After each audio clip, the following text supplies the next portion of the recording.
Day 2 of training camp is done, and we got more injury news, clarity on who will actually be in the Lakers rotation, and even a possible starter filling in for the injured LeBron James. Plus, there's a player that Coach Redick has hyped up as a standout, so we're breaking it all down here. Starting with injuries, Redick said neither LeBron James nor Marcus Smart practiced today. LeBron is still dealing with what they're calling a nerve irritation in his glut, which sounds minor but is still keeping him out. The Lakers insist it's nothing long-term, but it's obvious they're being extra cautious with a 40-year-old entering year 23. Still, there's no clear word if he'll play in camp, preseason, or just sit until opening night. Redick has been vague and non-committal, which makes people wonder if the team is hiding something. As for Marcus Smart, he was limited on day 1, but didn't practice at all on day 2. It looks like they're just holding him back and not pushing too hard, so he doesn't make that so-called Achilles tendinopathy worse. Nobody wants this to turn into a real long-term injury, so the plan is to limit him and move slow. Still, Redick did talk about Marcus Smart and praised him, saying both he and Jared Vanderbilt will be huge for the team's defense, which is what everyone already knew. He also confirmed Smart will be in the rotation, which isn't shocking, but nice to hear straight from JJ Redick. Apart from Smart and LeBron, there was one more player who sat out day 2 and another who missed day 1, but returned as a full participant for day 2. That guy was Gabe Vincent, who practiced fully after sitting out the first day. The team says he's fine, and this was just precautionary, since he had that knee bone bruise a couple years back. They're clearly babying him and trying not to risk anything right now. But he's back on the court and practicing with the team.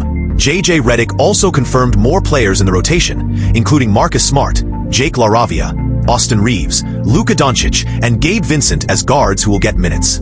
Honestly, that's a bit surprising. In my view, Vincent feels like the 10th man, not a lock at all.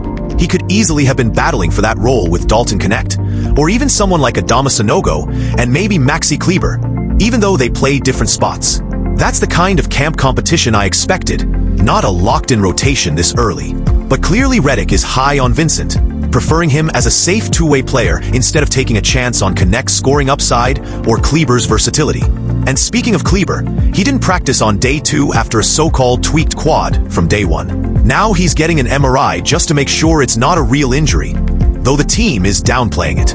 Redick didn't sound too worried about it after day 2 of camp. Yes, he admitted Kleber is getting an MRI, but he didn't act like it's a serious long-term issue, so fingers crossed. Moving past injuries, the player that apparently stood out in training camp and earned Redick's praise was Jared Vanderbilt. Redick said it's night and day, how Vanderbilt looks now compared to last year. And it's true, he missed most of last season, playing only 36 games after returning in late January or early February before the trade deadline. But he never really looked like himself, sometimes showing flashes, but often not being the same defensive menace he was in 2022 to 23, or even early 2023 to 24 before getting hurt. Now, the word is he's back to that level again. And remember, Vanderbilt isn't old at all. It just feels that way since he's missed so much time, and fans barely got to see him the past couple seasons. He's still just 26 years old, and this time he actually had a fully healthy offseason for the first time in years. During it, he's been working hard on his jump shot, something we've all wanted him to improve for a long time.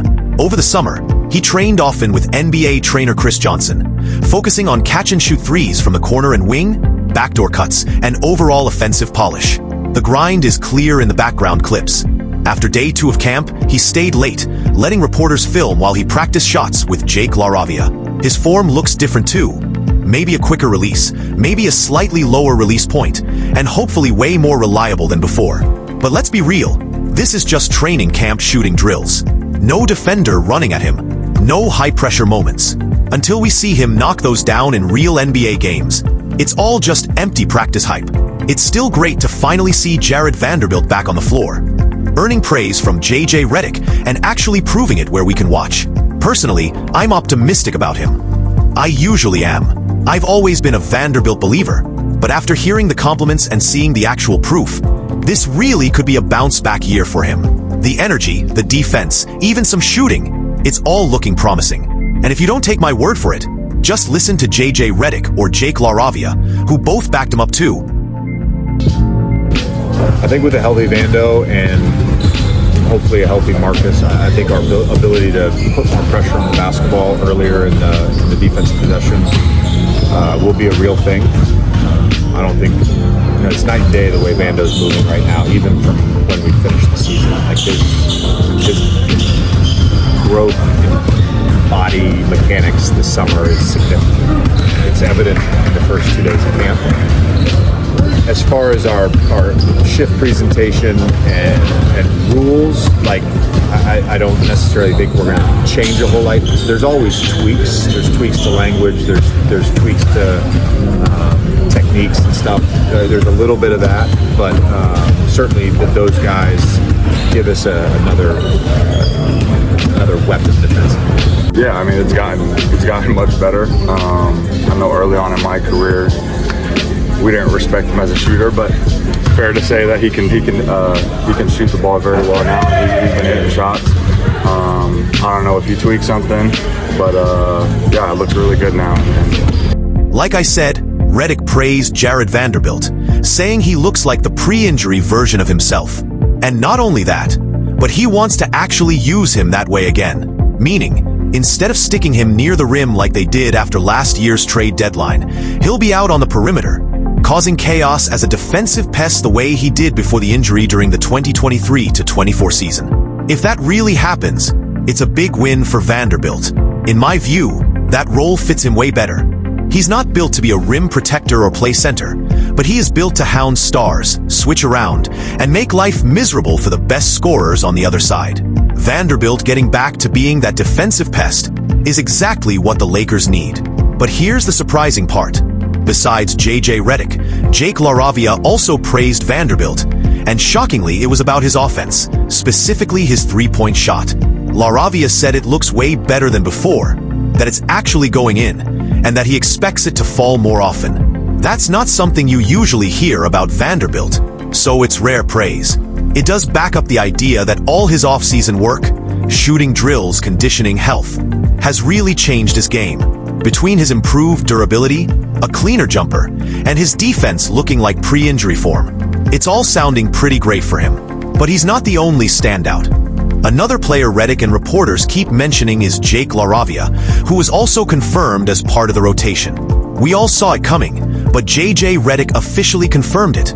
Jake LaRavia will be in the rotation alongside names like Luka Doncic, Austin Reeves, Rui Hachimura, and DeAndre Ayton. What's even more telling is that he's already been used as the direct replacement in the starting lineup when LeBron sits. In scrimmages, he's been playing with the purple squad, basically the starters, rather than the white squad bench unit. That says a lot about how much Redick believes in LaRavia, and how he fits next to stars like LeBron or Rui. Honestly, this could hint at a bigger role long-term, maybe even a crack at the starting lineup once LeBron is gone, or if Hachimura loses his spot for fit reasons. I don't see that happening right away. Maybe not until mid-season or later, but the writing is on the wall. LaRavia isn't just filler.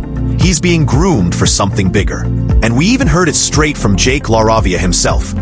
He's been guarding positions 1 through 4 in camp, exactly what the Lakers hoped for when they picked him up as a supposed 3 and D wing. At 6 feet 8 inches, 235 pounds, with a 6 feet 10 inches wingspan, he has the physical tools to do it. Now he's trying to prove he can actually deliver on that promise, defending multiple spots while being a dependable offensive piece too. Offense isn't the worry with him. He shot 42% from 3 last season, can score on or off the ball, cuts well, runs the floor, and is a sneaky athlete for his size. That part of his game is solid. The real question is whether his defense will finally show up the way people have hyped. Year 1 with the Lakers should tell us a lot.